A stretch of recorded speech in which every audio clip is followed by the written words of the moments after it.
જોઈ રહ્યા છો ગુજરાત બુલેટિન ન્યૂઝ. હવે છે અગત્યના સમાચાર. ધારીના કરમદડી ગામે સરપંચ લાલજીભાઈ ગોંડલિયા આપ પાર્ટીમાં જોડાયા ન હોવાની આપી પ્રતિક્રિયા. તેઓ કોઈ રાજકીય પક્ષમાં જોડાયેલા નથી અને તેનું નામ આપ સાથે જોડવામાં આવતા રોષ વ્યક્ત કર્યો.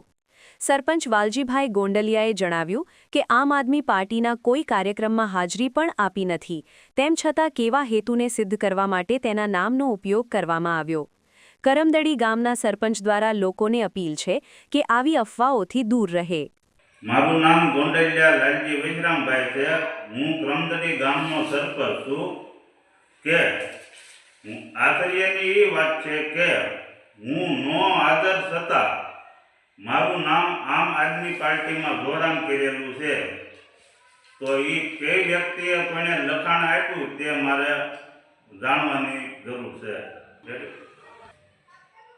અને હું એકેય સભામાં અથવા મીટિંગમાં હું હાજર નહોતો, છતાં કેમ મારું નામ આવ્યું? અને હું તો પાછળ મારા સસરાને ન્યા ત્યાં ગયો હતો.